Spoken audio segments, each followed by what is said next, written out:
Hola, amantes de los misterios y las leyendas. Antes de empezar, te voy a hacer una pregunta muy sencilla, pero muy incómoda. ¿Crees que estás donde estás por casualidad? ¿O porque algo o alguien te ha llevado hasta aquí? Porque hoy vamos a hablar de un mito que atraviesa culturas, idiomas y siglos, el hilo rojo del destino. Dicen que, en algún lugar que no vemos, en una dimensión que no podemos tocar, hay un hilo invisible que nos conecta con personas que estamos destinados a encontrar. Personas que pueden cambiarnos la vida para siempre, a veces para bien, y a veces para aprender a la fuerza. Quiero que te quedes hasta el final, porque la historia que te voy a contar no es solo romántica. Es oscura, dolorosa y profundamente humana. Y quizá, solo quizá, cuando terminemos, empieces a mirar de otra forma a la gente que se cruza en tu camino. En muchas versiones del mito se dice que los dioses atan un hilo rojo al dedo meñique de cada persona. Ese hilo nos une a otra persona, o a varias, con las que tenemos una conexión inevitable. Puede estirarse, puede enredarse, puede tensarse hasta casi romperse, pero nunca se rompe. Piénsalo un momento. ¿Cuántas veces en tu vida has conocido a alguien por casualidad? Un cambio de planes, un retraso de 5 minutos, una decisión pequeña. Y de repente aparece alguien que termina siendo clave en tu historia. ¿Fue coincidencia? ¿O fue tu hilo rojo moviéndose en silencio? Hoy vamos a viajar a la antigua China, a la época de la dinastía Shang, para conocer una de las historias más conocidas y más duras sobre el hilo rojo, la historia de un hombre llamado Wei y de una niña del mercado cuyo destino quedó atado al suyo de la forma más inesperada. Imagina una noche clara de luna llena, las calles casi vacías, el aire frío, las linternas rojas apagándose de a poco mientras la ciudad se sumerge en el silencio. Wei era un joven ambicioso. Había crecido escuchando que estaba destinado a grandes cosas: poder, prestigio, reconocimiento. Él creía en el esfuerzo, en la inteligencia, en la disciplina, pero no creía en el destino, mucho menos en dioses que jugaban con los hilos de la vida humana. Para él, el amor era un acuerdo social, algo que venía después del éxito profesional. No tenía prisa por casarse ni por enamorarse. Esa noche, mientras viajaba de una ciudad a otra, decidió detenerse en un pequeño pueblo para descansar. Las posadas estaban llenas, las calles casi vacías, y fue entonces cuando lo vio, a la luz pálida de la luna, sentado junto a un saco viejo y polvoriento. Había un anciano muy peculiar. No parecía un mendigo, no parecía un viajero. No parecía, en realidad, pertenecer a ningún lugar. Estaba allí, tranquilo, leyendo un libro extraño, con símbolos que Wei no podía reconocer desde la distancia. Wei, movido por la curiosidad y también por cierto aburrimiento, se acercó.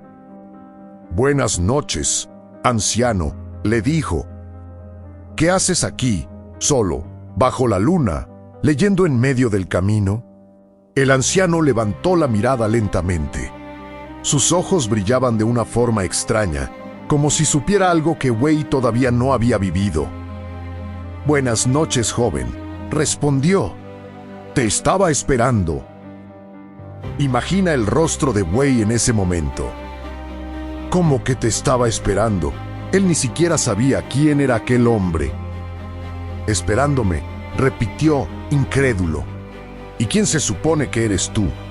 El anciano cerró el libro despacio. «Puedes llamarme Jiu Xialao», dijo.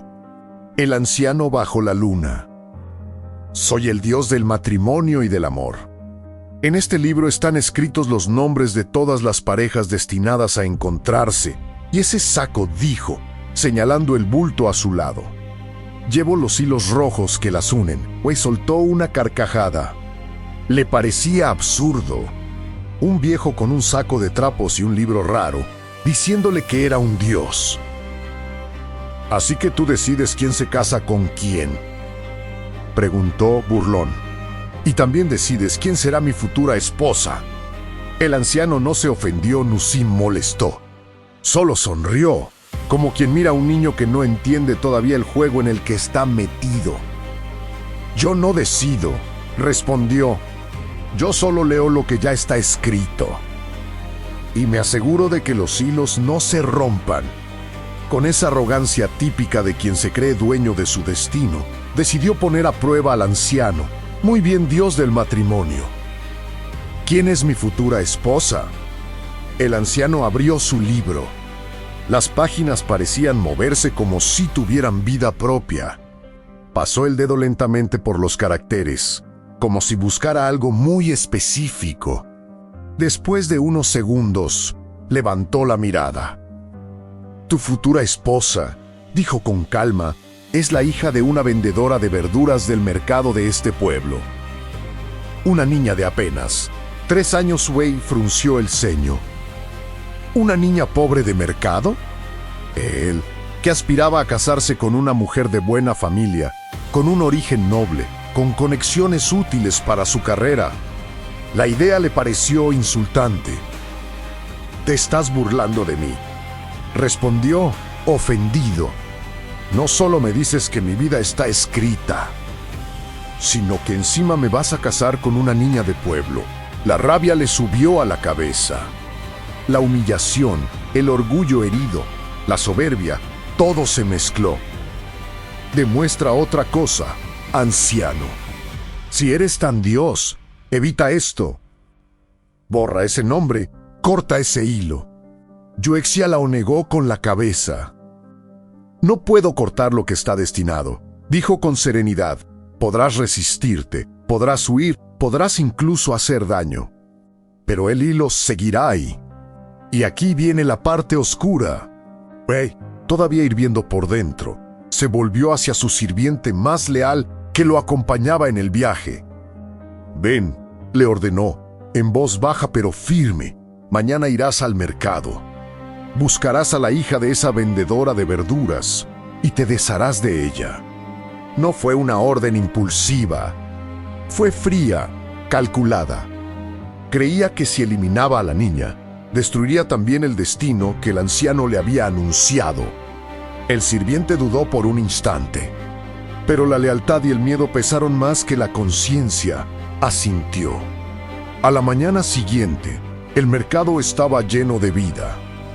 El sirviente de Wei caminaba entre los puestos con el corazón en la garganta, buscando a la mujer del puesto de verduras y a la pequeña que debía ir con ella.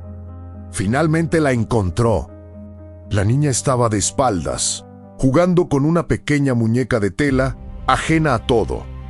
La madre discutía el precio de las verduras con un cliente, sin imaginar que el destino o la crueldad humana se acercaba por detrás. El sirviente dudó. Hubo un segundo en el que pareció que iba a echarse atrás. Un segundo en el que el hilo del destino pudo, quizá, vibrar con fuerza, pero al final obedeció. Se acercó sigilosamente, sacó un cuchillo y apuñaló a la niña en la espalda. En medio del caos, del grito de la madre, de la gente que empezaba a reunirse, el sirviente huyó. No miró atrás. No supo si la niña había muerto o no. En su mente, la misión estaba cumplida. Cuando se reunió de nuevo con Wei, le dijo lo que éste quería oír. «Ya está hecho». Wei respiró aliviado. Creyó haber engañado al destino. Creyó haber cortado el hilo rojo con sus propias manos. Y decidió olvidar. Pasaron los años. Cumplió exactamente lo que había soñado para su vida. Ascendió en la jerarquía. Se convirtió en un oficial respetado. Ganó poder, influencia y una posición envidiable. Pero en el amor algo no funcionaba. Cada intento de matrimonio se caía por alguna razón. Compromisos anulados, propuestas que no se concretaban, promesas que se diluían. Era como si hubiera una fuerza invisible que saboteara, una y otra vez, todos sus intentos de formar una familia. ¿Casualidad, mal carácter o el hilo rojo? Un hilo empeñado en llevarlo de vuelta al camino que él se había esforzado por destruir. Un día, su superior, un hombre de alto rango. Impresionado por la capacidad y la lealtad de Wei, le hizo una oferta que parecía un sueño. Wei, has demostrado ser valioso. Te ofrezco la mano de mi hija. La joven era conocida por su belleza y su carácter noble. Una unión así no solo era buena emocionalmente, sino también políticamente. Enulu dudó, aceptó, todo encajaba, su carrera, su futuro, su prestigio. Parecía que, por fin, la vida le estaba dando lo que él creía merecer. La boda fue un gran evento. Wei estaba satisfecho. Se sentía, por fin, en el lugar que siempre había imaginado. La niña del mercado, el anciano de la luna, todo eso era un pasado borroso que prefería no recordar. Hasta que llegó la noche de bodas. Tras los rituales, las felicitaciones y el bullicio, el palacio quedó en silencio. Wei, nervioso pero satisfecho, se acercó a su esposa. Ella había pasado gran parte del día con el rostro semioculto por el velo tradicional. Había podido ver su perfil y su elegancia. Pero ahora, por primera vez, podía mirarla de frente, sin barreras. Con manos temblorosas, levantó el velo. La vio y quedó impresionado. Era bellísima. Pero no fue su belleza lo que llamó su atención. Había algo más. Siempre llevaba un delicado adorno en la espalda, a la altura del omóplato. Era un pequeño bordado, una pieza de tela finamente trabajada que cubría justo un punto concreto de su piel. Un detalle discreto. En la intimidad de su nueva vida, Wei empezó a notar que ella nunca se quitaba del todo esa pieza, como si ocultara algo. Una noche, mientras charlaban, él se atrevió a preguntar: «He notado que siempre llevas ese adorno», dijo con suavidad, «incluso cuando no hay nadie más. ¿Tiene algún significado especial?». Ella se quedó en silencio unos segundos. Su mirada se nubló, como si emergiera un recuerdo muy antiguo y doloroso. «Sí», respondió al fin, «es para cubrir una cicatriz». Wei sintió una ligera incomodidad, pero también curiosidad. «¿Una cicatriz?», repitió. «¿Qué te pasó?». Ella suspiró. Se acomodó el cabello, se dio la vuelta lentamente y, con cierta vergüenza, retiró el adorno. Debajo, en la piel de su espalda, había una marca clara, la cicatriz de una herida profunda, antigua. Una cicatriz que parecía hecha por un arma. Cuando era niña vivía con mi madre. Éramos muy pobres. Ella vendía verduras en el mercado para sobrevivir. Recuerdo un día en particular. Yo tendría unos 3 años. Estábamos en el puesto, como siempre. Yo jugaba con mi muñeca de tela, mientras ella negociaba con los clientes. De repente, alguien se acercó por detrás. Yo no lo vi, solo sentí un golpe seco, un dolor insoportable en la espalda. Y luego todo fue confusión. Gritos, sangre, gente corriendo. Dicen que fue un intento de asesinato, pero nunca supieron quién lo hizo ni por qué. Mi madre cree que fue un ataque al azar. O tal vez alguien confundido, quizá alguien que quería hacer daño a otra persona. Wei ya no escuchaba con calma. En su mente, el mercado, la niña, la madre, se superponían con un recuerdo que él había enterrado muchos años antes. «Yo no recuerdo el rostro del hombre», dijo ella, «pero desde entonces llevo esta cicatriz». Y mi madre, todas las noches, me repetía algo que me quedó grabado: «Si sobreviviste a eso, es porque tu vida estaba destinada a algo más, porque hay un hilo que te protege, incluso cuando otros quieren cortarlo». Un silencio aún más pesado que aquel, años atrás, ante el anciano bajo la luna. Sintió como las piernas se le aflojaban. No hacía falta que nadie se lo explicara. Sabía exactamente quién era esa niña del mercado. Sabía quién había dado la orden. Sabía que hilo había intentado cortar. Y que, aún así, había fallado. Imagina ese momento. Estás frente a la persona con la que te acabas de casar. Una persona que, sin saberlo, carga en la piel la marca de tu peor decisión. La prueba viviente de que tus actos no desaparecen solo porque tú decidas olvidarlos. Pues se levantó, caminó unos pasos, tratando de ordenar sus pensamientos. Podía escuchar el eco de las palabras de Yushalao: podrás resistirte, podrás huir, podrás incluso hacer daño. Pero el hilo seguirá ahí. El Dios bajo la luna no había mentido. Había leído lo que ya estaba escrito. Y aunque Bei intentó torcer el destino con violencia, el hilo rojo no se rompió. Solo se manchó de culpa. A partir de ese momento, Wei tuvo que vivir con dos certezas. La primera, que aquella mujer era, efectivamente, la persona a la que estaba unido por el hilo rojo del destino. Y la segunda, que él había intentado eliminarla cuando solo era una niña. La leyenda no siempre nos cuenta qué hizo después. Algunas versiones dicen que se convirtió en un esposo profundamente entregado, tratando de compensar toda su vida aquel acto terrible. Otras insinúan que vivió atormentado, incapaz de perdonarse. Pero hay algo en lo que todas coinciden: por mucho que intentes huir de lo que te corresponde, por mucho que intentes controlar todo, hay cosas que vuelven, personas que vuelven, lecciones que vuelven. A menudo nos cuentan el mito del hilo rojo como algo dulce, romántico, tierno. Tranquilo, tu persona especial está ahí fuera, unida a ti por un hilo invisible. Suena bien, conforta, nos hace sentir menos solos.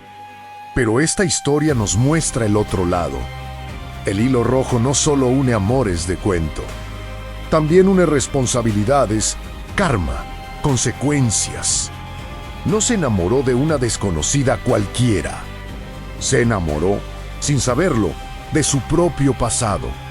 Y ahora te pregunto a ti: ¿cuántas veces has intentado huir de algo que sabes que deberías enfrentar?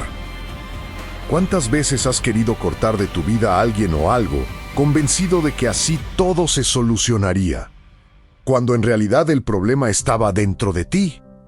Puede que no creas literalmente en un Dios bajo la luna, con un libro de nombres y un saco de hilos invisibles, y está bien. Pero fíjate en esto: hay personas que conoces en circunstancias tan improbables que, si quitaras un solo detalle del día, nunca te las habrías cruzado. Hay encuentros que parecen irrelevantes al principio, y años después te das cuenta de que marcaron un antes y un después. Hay errores del pasado que vuelven, disfrazados de nuevas oportunidades para hacer lo correcto. Eso, llámalo como quieras: destino, casualidad, sincronicidad, energía, Dios, universo. La leyenda del hilo rojo es una forma poética y brutal de recordarnos que no estamos tan desconectados como creemos. Tal vez haya alguien, ahora mismo, que no conoces todavía, pero cuya vida ya está entrelazada con la tuya. Como esa persona que conocerás en un avión, en un trabajo nuevo, en una mudanza, o en un mensaje que te llega por error. O tal vez, y esto es más duro, ya has intentado cortar un hilo en tu vida, has hecho daño, has mentido, has traicionado, has abandonado algo o a alguien, pensando que jamás tendrías que mirar atrás. Y sin embargo, algo dentro de ti sigue tirando. Sigue recordándote que ese hilo no se rompió del todo. Quiero que vuelvas por un momento a la imagen inicial: la noche, la luna, un anciano sentado con su libro y un saco lleno de hilos rojos. Ahora imagina que se levanta, camina hacia ti, te mira a los ojos y te dice: tu vida está entrelazada con otras vidas. No todo depende de ti. Pero lo que sí depende de ti es cómo eliges actuar cuando el hilo te trae de vuelta a lo que has hecho. Si hoy, en este mismo momento, te mostrara el otro extremo de tu hilo rojo, ¿qué te encontrarías? Una historia de amor pendiente, una disculpa que nunca diste, una persona a la que todavía no conoces, pero que va a revolucionar tu camino. La leyenda del hilo rojo del destino no es solo un cuento romántico. Es una advertencia, un espejo y, para muchos, un consuelo. Nos dice que hay encuentros que están destinados a ocurrir, Pero también nos recuerda que lo que hacemos con esos encuentros es responsabilidad nuestra. Nuestro amigo Wei quiso engañar al destino y terminó casado con la prueba viviente de su peor decisión. No pudo cortar el hilo, pero sí tuvo que vivir con lo que había intentado hacer. Y tú, que estás escuchando esto ahora mismo, tal vez no puedas controlar todos los hilos que te unen a otros, pero sí puedes decidir no mancharlos con crueldad ni con cobardía. Quizá, y solo quizá, la próxima vez que alguien aparezca en tu vida en el momento menos esperado, te detengas un segundo y pienses, ¿y si esto no es casualidad? ¿Y si este es uno de esos hilos rojos de los que hablaba aquella vieja leyenda? Porque al final, tal vez el gran misterio no sea si el hilo existe o no, sino qué vas a hacer tú con las personas que ya están atadas a tu historia. Gracias por quedarte hasta aquí, y recuerda, mires donde mires. Quizá ya haya un hilo rojo cruzando tu camino.